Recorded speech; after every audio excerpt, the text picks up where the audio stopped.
else drink water, we suddenly start thinking, oh, I'm thirsty. And then we think back to all those times, oh my, I didn't have a drink for so long. Once I was out walking and my canteen was out if I was on a hike, or we were on a trip and we forgot to take our cooler. And all of those times when we watch someone else drink, it reminds us of what we don't have. Now each of us have a cup of water. Now, the water may be water, and we can offer that to other people, and I could have gotten a tray and had all these cups of water and started handing it out, like we do on our fellowship time after the service across the street. On hot days, John Addy prepares a series of cups and cold water, and our fellowship committee gives out ice cream cones. But I want to talk to you about some different kinds of cups of water that we all have. We have water in our homes, cold water in the refrigerator. You may stock up on those bottles of purified water. But we have another cup of water to help out others with. One is our hearts. And so I'm putting up a heart here for you, just as a reminder.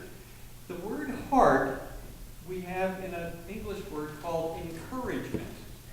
Okay, the middle word is cur, which means heart. The heart here reminds us that we can encourage others, and that's to share our heart with somebody else. We can tell when other people are a little down and out. It's that frown on their face, it's the way they walk, it's the way they don't want to talk to anybody, or sometimes it's just the way that they're distracted and doing other things and don't even want to pay attention to you. To encourage somebody is to share our heart with them, or to help their heart kind of start beating again in a good way. Another thing that is our cup of water to share is our ears. Most of us have two, and we have that awful reminder, God gave us 2 ears and 1 mouth so that we would listen twice as much as when we talk. I hate that. I'm sure God gave me 2 mouths and 1 ear. But part of our cup of water is to share our ears with others, just to listen. People love to be listened to, and one of the great things about the county fair is you bump into people, and yeah, you want to talk, but you're also listening, and that's a great gift that we can give. Another is our hands, and our hands can help others, but they can also pray. So just simply praying hands. And you hear prayer concerns every Sunday morning, and you hear of those who are giving thanks and those who have special needs. Just fold our hands and pray. It's another sign of the cup of water that we can share with others.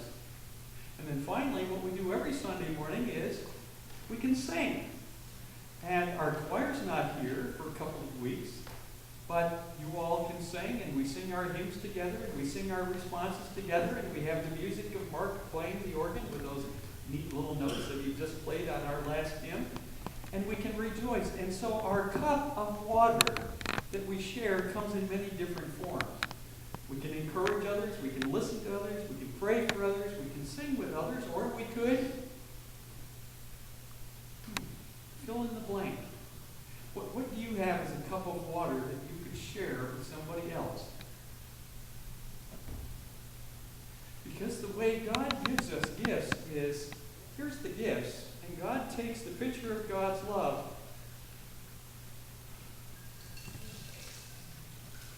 Oh, wait a minute, I think that's scriptural. My cup runneth over. And so God gives us all these extra gifts. We believe the psalm, and my cup runneth over, surely goodness and mercy shall follow me all the days of my life.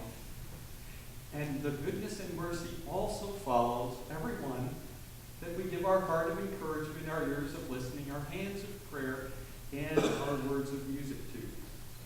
Now the thing is, we don't always like to share. And that cup that's overflowing sometimes seems kind of empty, and those last couple of drops go out, and then they're gone. Now that's our experience of hell. Now Jesus talked about hell. And Tony Campolo, in his talk the last couple of days at our Presbyterian meeting, reminded us to be red-letter Christians. A red-letter Christian is to take the words of Jesus at his word. Now that sounds rather obvious, but so many of us would like to get distracted with the doctrines of the epistles of the New Testament and of Paul. And when I say distracted, not that they aren't important, but we must always start and end with the red-letter words of Jesus. Now what hell is, Jesus is saying, is hell is the place where stuff goes.